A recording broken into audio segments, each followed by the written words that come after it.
focus. This you'll need if you are starting your career focus. If you are in high school or in college, come and hear the skills, the roles and goals you need to know to keep yourself focused. Best believe it, you gon' need it.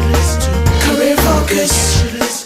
Career focus. Hello everyone, and welcome to a new exciting episode of Career Focus, part of Influential Future. I'm your host, Alexander Marinov, and today I have a very special guest, my fellow Warwick graduate, Anirudh Tagat. He recently finished his PhD, but he has a lot of experience in research in economics, and I'm very happy to host him on my podcast. Hopefully a lot of our listeners will find his insight and career advice quite impactful.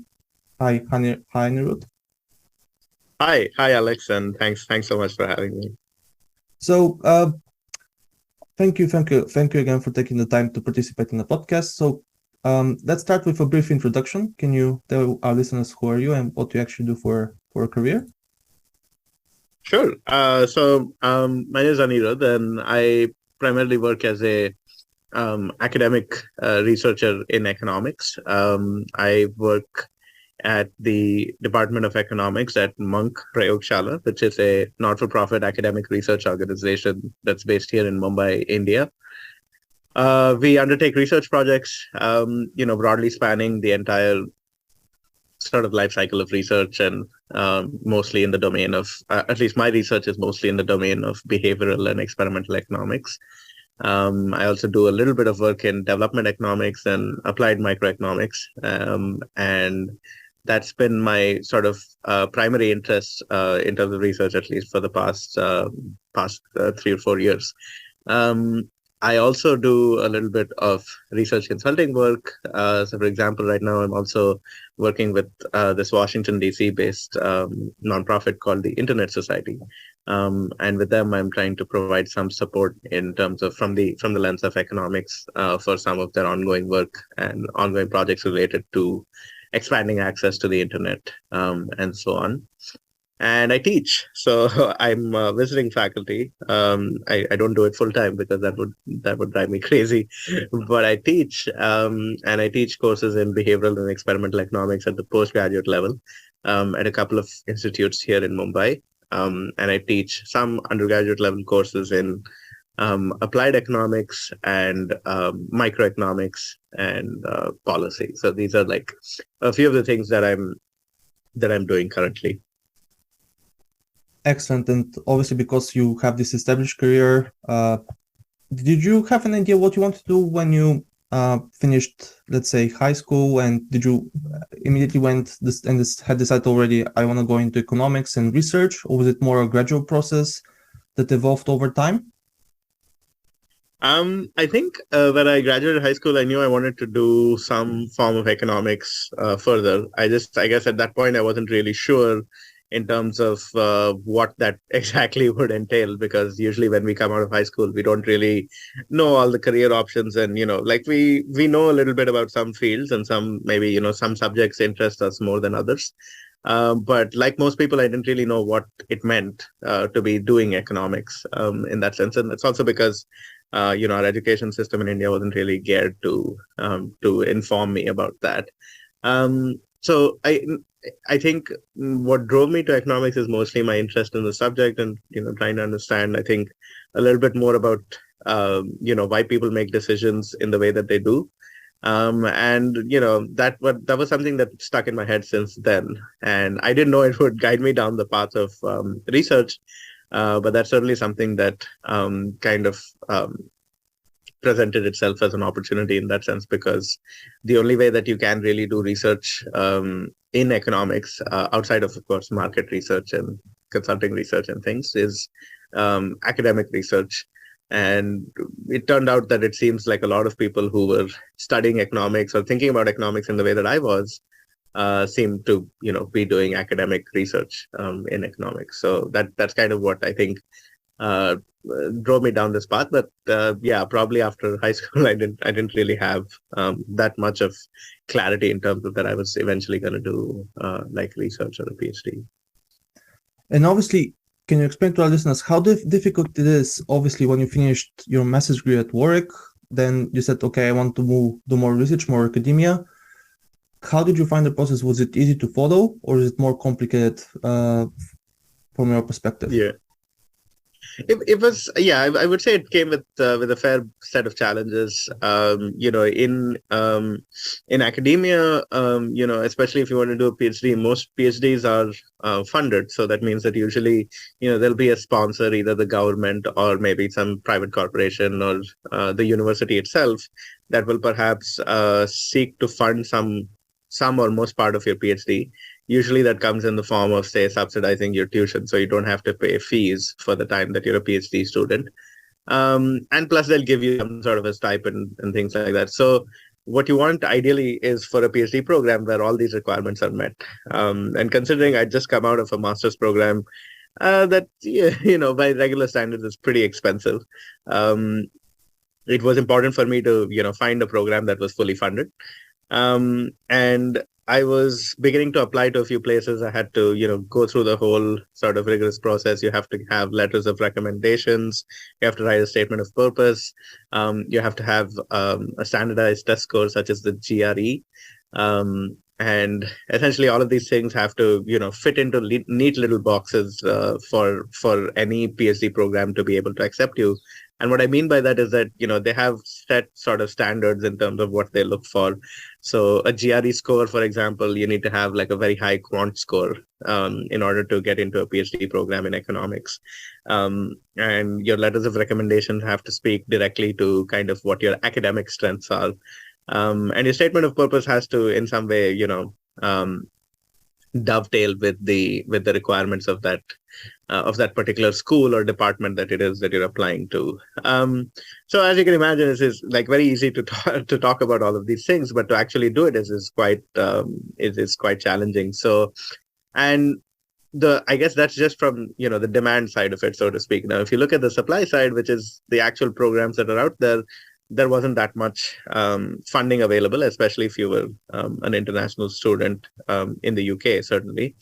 There were other countries such as the United States, some parts of Europe, etc., that do offer, very well-funded sort of PhD programs. But as you can imagine, they're also quite competitive. So that's where the having the perfect GRE score, having good letters of recommendations, all of those things make a big difference. As someone who spent only a year in a postgraduate program, you don't necessarily get, you don't get to know faculty so well. So they might not really be able to give you the kind of letters of recommendation that you need to, really make a breakthrough in these kinds of programs. No, exactly. You actually touched on a lot of things that not a lot of people realize, that even if you want to do a PhD, it's actually highly competitive. And obviously correctly pointed out, you have to find a funded PhD. Otherwise, self-funding means taking out loans, which obviously come with very high interest rates. And Yep. PhDs can take anywhere between 3, 5, 7 years, depending on your area of specialization. And Yep. it's not always certain that you actually, after that, you will find a fully funded position like a tenant professorship, because that takes a very long route after that. Yeah. No. Yeah, absolutely. And that varies a lot also by geography. So, in some countries, there's a lot more. So in India, for example, there's a lot more. The supply of PhD economists is much higher than the demand for PhD economists. So in that sense, what happens is that even for, say roles in government universities, public universities and things, you might have far more applicants than they actually have positions available. So it becomes difficult to be able to differentiate yourself, because unless you have a PhD from a very good university, you might not really be able to, have a comparative advantage in that sense. Yes, and the other factor is obviously your level of publication, how much publications you've done, what is the field of your specialization, and also whether you're being cited or invited to conferences. This also plays a very key part in academia and research in general, right? Yeah, and I mean that's like a whole. I mean, you would probably need like another podcast just to talk about the academic system, because there's a lot of things I think that science and academic research in that sense has going for it. like there's a lot of emphasis on evidence, on following processes and things, but at the same time um, there's this lot of, I would say, there's a little bit of a hangover about the way in which, say, hiring takes place, or the way in which science progresses. And many people actually believe today that the way in which science progresses is actually broken, because we place a lot of emphasis on the things exactly as you said, Alex, like on publications, on citations, on whether you're going to the right conferences, meeting the right people, things like that, which you wouldn't really find in many other job roles at the end of the day. And the emphasis on that means that you can't just do the bare minimum in academia and expect to thrive, or survive and get promoted and so on and so forth. So you have to do like a fair bit of background work, so to speak. So one of the things, for example, that's very common is that, at least in India, for example, like if you're in an academic role, you typically are expected to teach about 15 to 16 hours in a week. And on top of this, you have to do administrative work, right? So that involves like basically being on some committees for your universities, taking some decisions related to your department, maybe overseeing admissions, placements for campus graduates, and so on and so forth. And then, only then, if you have some time left over, you have some opportunity to do research. And that really speaks a lot to the kind of incentives that we offer to, people who get into this job, right? Most of the emphasis is on teaching. You don't really have time to do the things that maybe really got you into academia in the first place, which is research. And yet, all the incentives are kind of saying that, okay, you need to, do conferences, you need to get citations, you need to be published in research. And those things are, again, very challenging, and they vary a lot depending on the field that you're in. Now, within economics, it takes a very long time for you to get published in a halfway decent journal. That's why we have lots of working papers, we have gray literature and things. And those are ways in which, economics is kind of slowly progressing in that sense, because we still have some ways to go, and it's better in some other disciplines. But we still put a lot of undue emphasis on some of these aspects. Yes, exactly. And obviously, you mentioned that you do a lot of work also in behavioral economics. Can you tell us what exactly about behavioral economics and why you got involved in that particular field?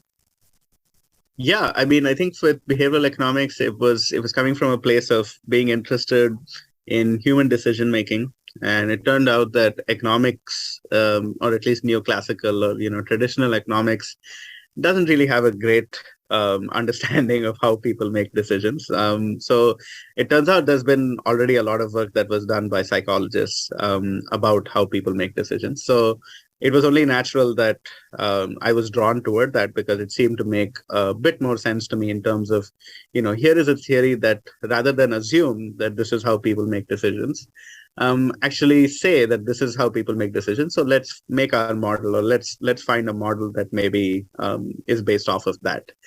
And behavioral economics does exactly that. It's basically the intersection of psychology and economics, and very rich field of that helps study decision making in like a variety of contexts.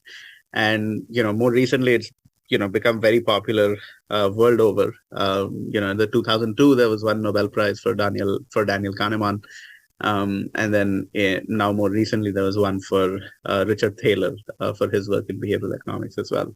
So I think that in a way, what drew me to it was the fact that there was this more sort of practical, pragmatic approach to economics. And that was very intuitively appealing, and it doesn't strip away any of the rigor or any of the other sort of things that make economics slightly different social science. And I think that's really what drew me into it.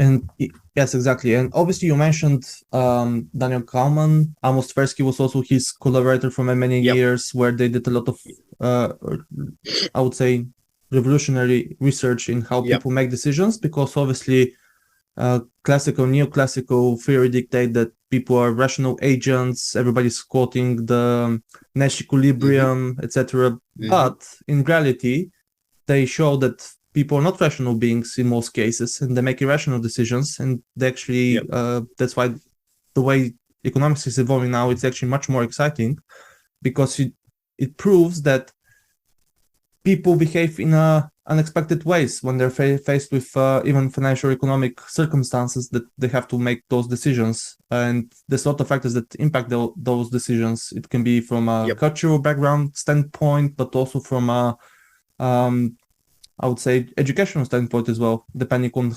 what your environment was and how you evolved as a human being, which makes it very, very interesting. Yeah, exactly, and it's only evolving. It's only going further as a field, and I think that there's a lot of good sort of scope for more work in that area. It's now, it's gone a little bit beyond just being the subject of academic research. There are a lot of behavioral science consulting companies that use research from behavioral economics. There are certainly many sort of big companies that now have behavioral science teams. So I think all of those are, really promising things that emerge from the fact that something was broken at some point in time, and that's the economic model of decision making. And when we went to basically fix it, we uncovered basically all these other, like you said, systematic errors in decision making, cognitive biases, all kinds of things that really enrich our understanding of economics, I think. And the fact that it benefits, that it's not just lying in some journal, being read by maybe 5 people, I think that's a big plus. No, that's very true, because you don't want your research or analysis to be stuck in one journal. You actually want to see it making an impact, like implemented, let's say, in a product, or a company actually uses that research to make a better product or do something interesting in the field. And this is why, obviously, when you do research, there's 2 types of research. As you know, you can do pure academic research, or you can do research with corporate backing, where you can actually uncover something that was never covered before. And a lot of innovative products came actually from those type of analysis, where it changed how people think of, for example, technology impacting our world, but also, for example, in finance and economics, where new technology has come into place over the last 100 years, and it has increased productivity tremendously. But now in the 21st century, we are seeing how technology is making even additional inroads, not just how we interact with the marketplace, but also how we communicate with each other. Yeah, exactly. Yeah, and very far-reaching implications, and I think that's really what is promising to me about behavioral science, behavioral economics. And I'm just really happy that it's been taken up in this big way. And can you tell us, when you're doing research, what is the most difficult thing to do in research in your opinion? Is it finding the topic, or it's not finding the topic because there's many topics you can uncover? Is it more about finding the data, or finding the right people to collaborate? What is the most difficult part of doing research in academia? I think one of the most challenging thing is being able to, so it's very, like you said, actually, it's many cases, there are many topics and research questions that are out there. And the good thing about research is that, almost anybody can do it, right? So all you need is to start with a question, and you need to be systematic about the way that you approach it. That's the thing that sets academic research apart from other forms of research, right? So I would say that one of the most challenging things for me, at least personally, is being able to, comprehensively and conclusively answer that research question using data, using, some form of evidence, right? And this has been subject to a lot of work in, say, econometrics and experimental methodology and things, right? So how do we finally say that my answer to a particular research question of, say, is more choice better for people, right? So that's a broad question. Now, you can look at it in different contexts. You can look at it in consumer behavior. You can look at it in investor trading and things like that. And the idea is that how do we go about answering this question in a way that comprehensively, gives us an understanding of yes or no, basically. And I think that's where about 80 to 90% of research papers really have to innovate in economics. It's on the methodology. It's about how they go about addressing that research question. And personally, for me, that's been like, and it's also very exciting, right? So because when you find like a new way to answer a research question, you're very excited because there's perhaps actually some way in which you can, sort of definitively address something that maybe hasn't been addressed before, because most research is trying to fill some sort of gap in knowledge. And I think that's the real sort of exciting thing, but it's also like the really sort of challenging thing. If you ask others, obviously you might get different answers, I suppose. Like some people might say writing is particularly challenging. Some people might say, the data analysis part is particularly challenging, and so on. But I would say, yeah, for me, like, finding that perfect methodology for answering the research question, I think that's the major challenge. No, that's very very true. And can you tell us about what do you think research is? Obviously, when you do research, obviously you reach your conclusions. Have you seen a very big shift during and after the COVID pandemic, where research previously was focused on a particular area and then it evolved and COVID changed how people perceive that particular topic? Do you think that happened after and during the pandemic? Yeah, certainly. I mean, I think that, even personally for me, like a lot of my research pivoted to trying to understand COVID, mainly because, as behavioral or social scientists, like we have to speak to the context that's happening in the world around us, right? So, today, for example, arguably like some of the biggest problems in the world are related to like climate change, to, growing inequality, all of these other things. So those are things that I strongly feel that economists should be devoting a lot of time to studying.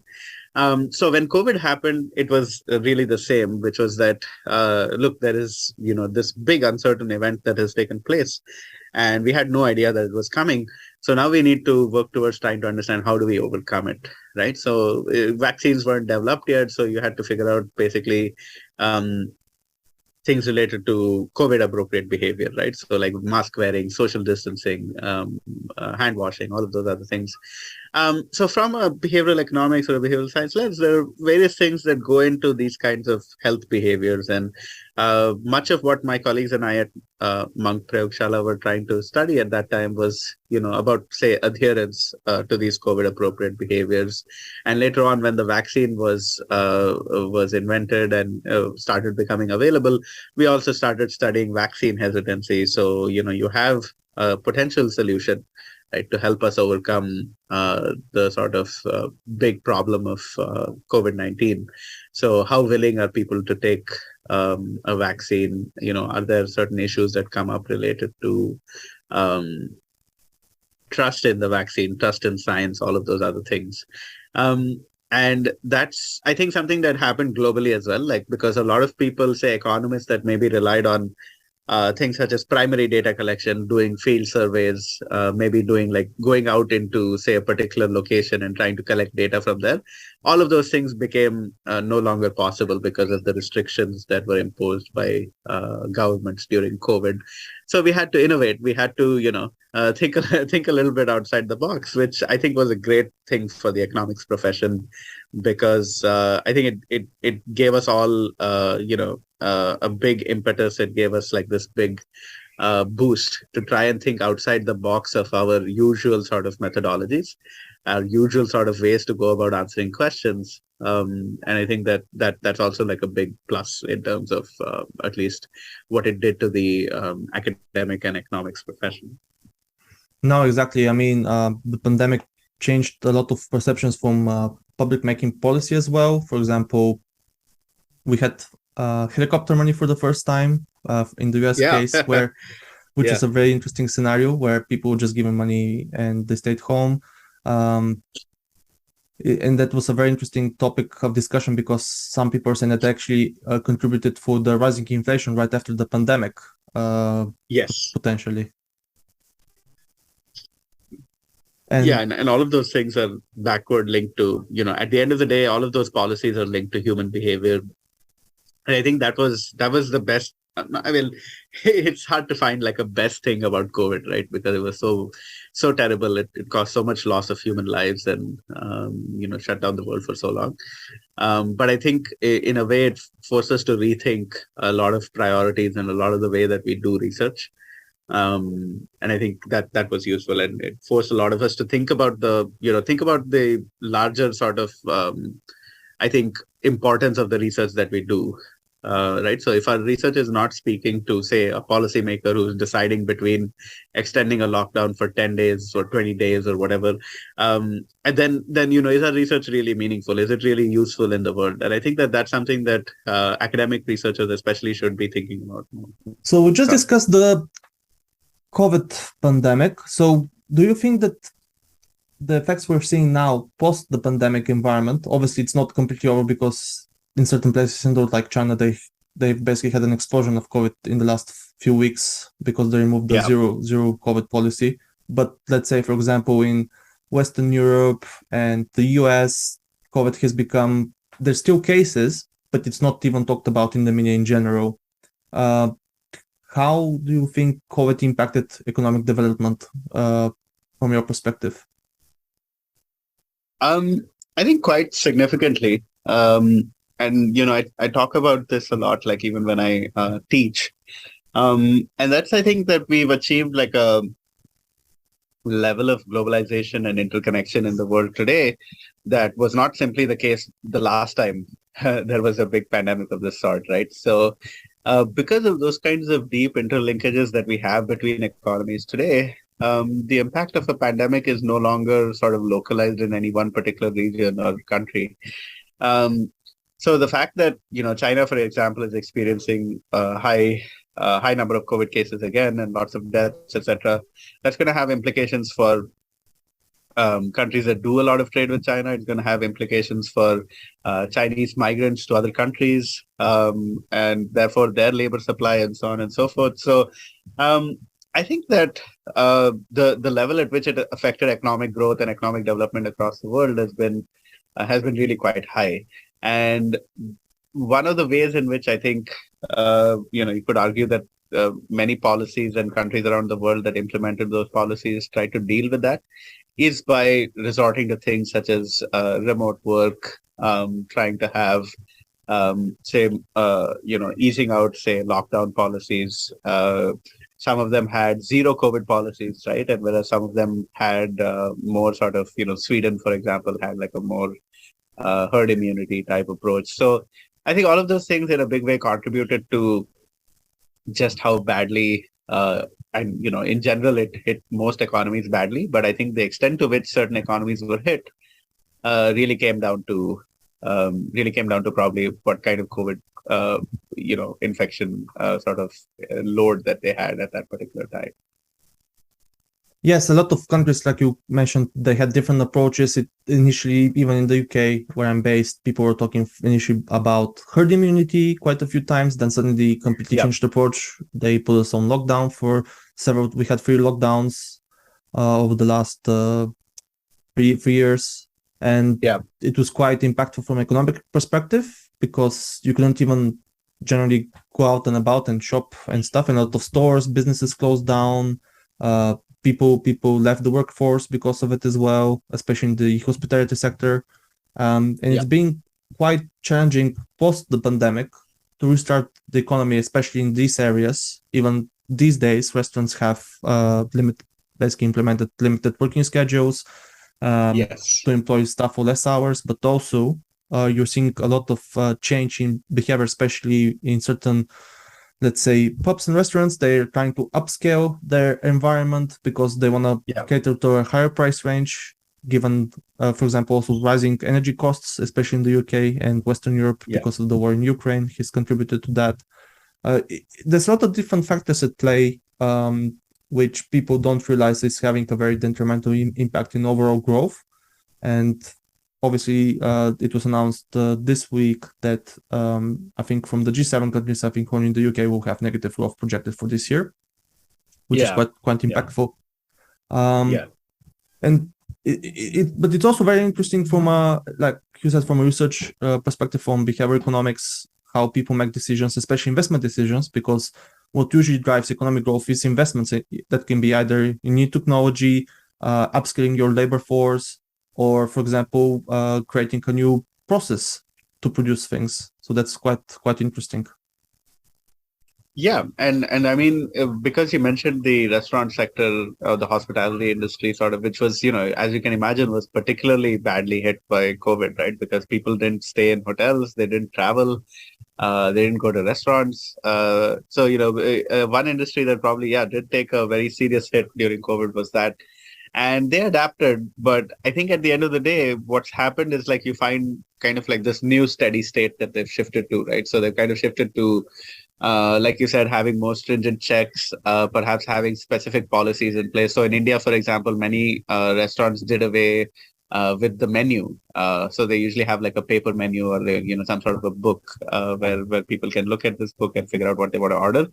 But many restaurants actually did away with that because they thought that many people would kind of handle this book and might be an infection risk and so on.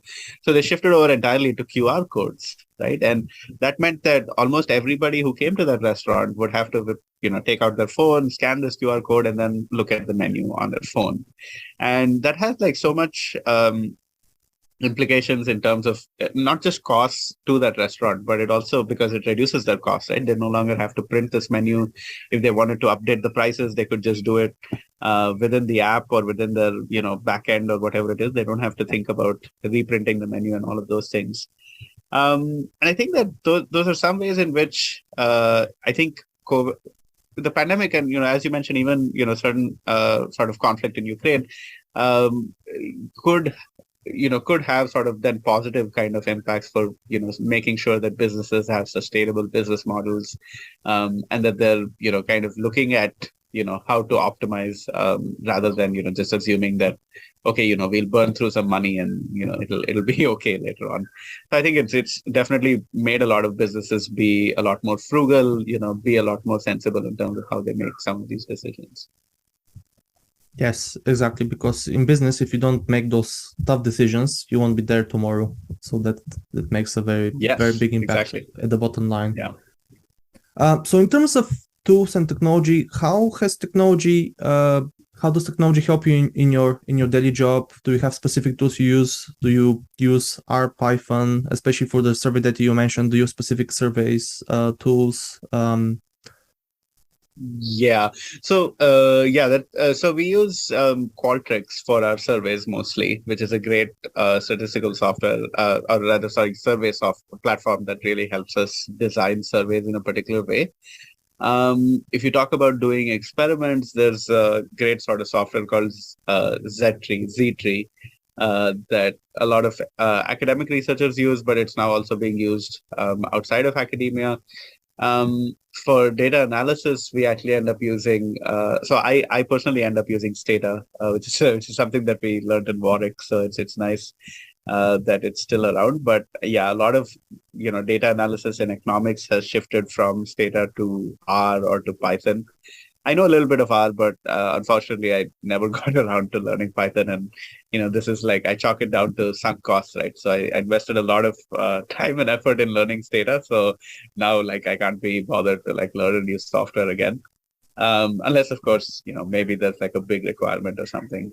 There's also actually some pretty interesting technologies and apps that, have come up in research. Like, there's Mendeley and Zotero, which are both actually reference management software. So that when you finally end up writing a research paper, it actually helps you organize your references and kind of which research papers you've read, and you can make little annotations and notes about each of those papers, and then you can cite them and things. So it's actually quite interesting. And of course, in terms of writing, I think I personally use a typesetting software called LaTeX, but others kind of use just probably the usual MS Word or whatever. Of course, when it comes to writing, I would be remiss to not mention ChatGPT, right? So because a lot of people are using ChatGPT to write now. Yes, I was actually gonna touch on some of those points. Obviously, we used at university Stata, EVIOS, I believe, as well a little bit. And I personally started learning R in my first role after uni, and then since 2016 I started using Python as well. There are benefits to both. If you're more, if you prefer Excel, R is a bit better for data analysis and upscaling the work. It has better packages compared to Python for data analysis and statistics, especially visuals. Python is better if, let's say, you want to create an app based on the code you've done and want to put it in production. That's generally a bit better. But they both have pros and cons depending on what you want to do. And also, you mentioned a very, very good one, LaTeX. So LaTeX has an integration with R. So basically, you can do your analysis in one platform and actually deploy it immediately into LaTeX and actually put the charts and graphs and what you want to write in terms of analysis immediately in R Markdown, and it gets published as a PDF document, which makes it quite efficient. So you have everything in one environment. But obviously, like you mentioned, there's the time cost benefit analysis, whether you want to invest in learning a new tool. So this is the big question. And you mentioned OpenChat GPT, which has become quite popular the last few weeks. Do you, obviously I've spoken to other people about it on a personal level. Do you think that this is going to create a big problem from a, let's say, examination perspective, especially homework? Because let's say if I'm in high school or even university and I have to write this essay, why shouldn't I just use this software that's going to write the article for me in seconds? No, I think it's revolutionized. I think the way we think about written work, like in general, just research and written work. And like you said, a lot of that is used in university systems where maybe I, as a faculty or instructor, might ask students to maybe respond to particular prompt or some sort of assignment about, say, I don't know, if I'm looking at economic policy, then I might ask them to evaluate an economic policy. And exactly as you said, it's probably very easy for students to just take exactly what I gave them and plug it into this machine. And this machine spits out exactly what's the appropriate sort of response in that sense.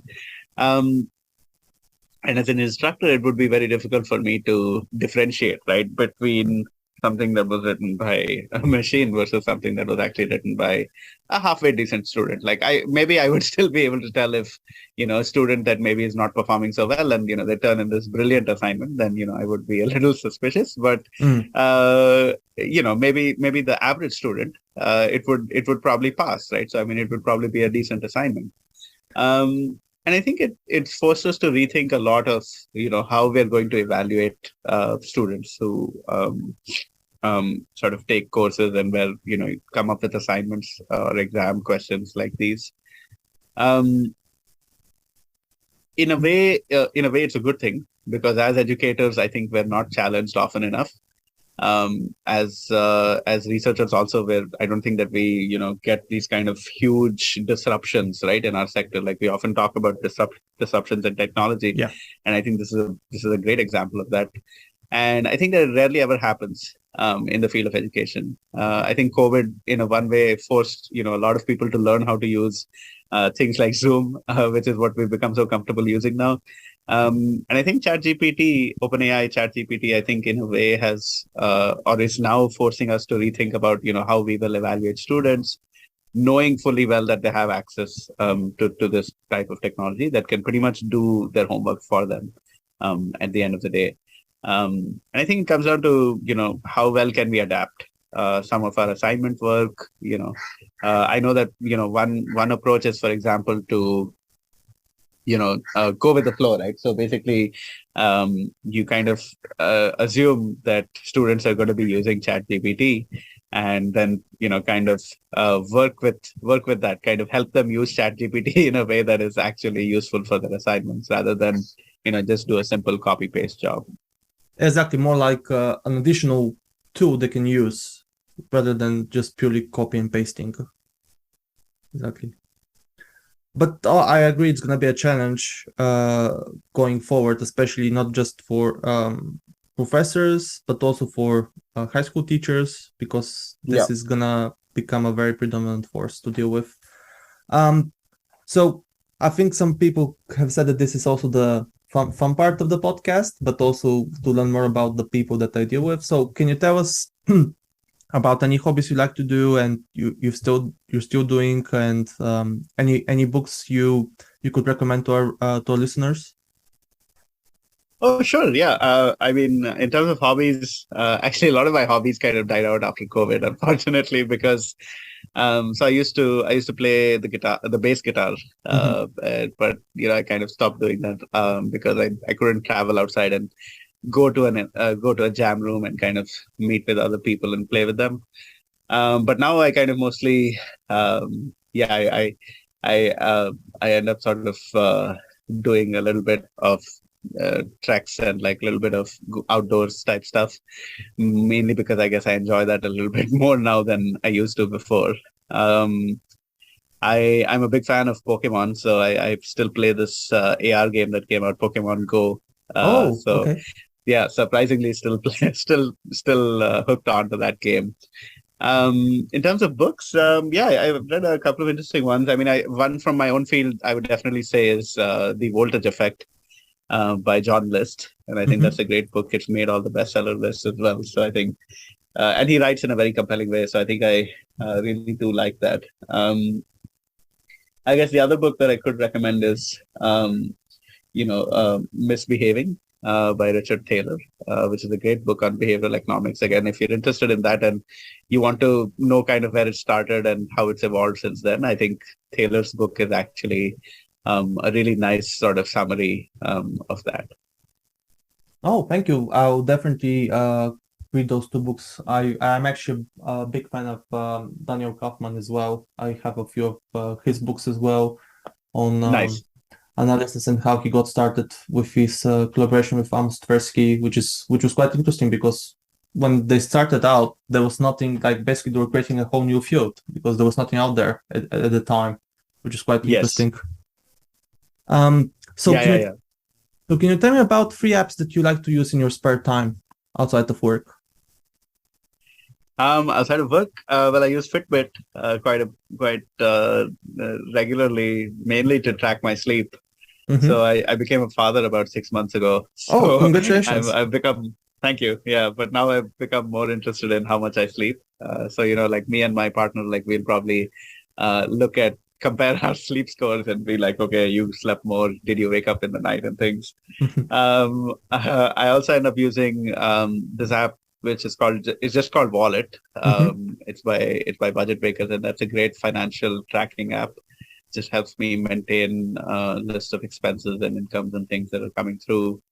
And yeah, I think I tend to use Pokemon Go, as I said before, but that's mostly for like gaming, and that's literally the only app that I tend to open these days outside of work-related apps. Oh, excellent. Yes, I think that's very good advice, especially for the financial app, because these days you need to have financial discipline. Too many ways to spend your money. Yeah, exactly. It's very easy to spend your money. So yeah. I have 2 final questions. So, where do you see yourself in the next 10 years? I think one of the things that at least I have as I guess as an ambition is to continue building capacity for doing research in economics, but also more generally in the social and behavioral sciences in India. It drove me to a large part of what I do today at the research lab where I'm working with. So we try to actively encourage young researchers to come up and to work on their ideas. We help them kind of develop it. So hopefully in 10 years time I'll still be doing that. That's something that I value very much. And hopefully 10 years ago I would have said hopefully have a PhD, but now 10 years from today hopefully be doing some I think meaningful things in terms of helping policymakers implement some good policies sort of with the research that I've done. No, that sounds like a very good plan, if you ask me. And my final question is, if you could go back in time when you were like just finishing high school and you could give yourself one good advice, what would that advice be? Well, I guess I would probably say to uh, trust, trust your instincts a little bit, and kind of, yeah, just stay the course. I think that's something that we question a lot when we get out of high school, in terms of if something doesn't work out. And that happened a lot to me, I think, over the past 10, 15 years or so. When something doesn't work out, you actually wonder, is this something that I should be spending more time and more effort in, dedicating myself. But I think, one way to see it for me today is that I think if I hadn't spent that much time and effort, doing the things that really mattered to me, Mhm. I think I would be in a very different place today. So yeah, I would say, stay the course, and I think things will work out the way you want them to. No, I think that's a very good advice. You just have to be persistent at what you want to do. Absolutely. Yeah, absolutely. And yeah, there's nothing like patience. And I think that's something that, is very difficult to have in a world like today, where, there are so many opportunities, there's so many different things to do. If one thing doesn't work out, you can just jump ship and do a totally different thing. But I think one of the things I think that got me at least to where I am here is just sticking to what I think was right. Exactly. Yes. Thank you. And on this note, I would like to thank Anirudh for taking the time. I think his insight was quite impactful, and I think a lot of people find it very interesting, especially if they want to move to academia. Obviously, he was quite helpful in pointing out how difficult it is, but also how fruitful it can be if you go into the field that you actually enjoy working in. And thank you very much for taking the time. Yep. Thanks so much, Alex, for having me. Thanks. It was really wonderful speaking to you. Thank you. And thank you to our listeners. Now we'll catch you on the next episode of Career Focus. Thank you.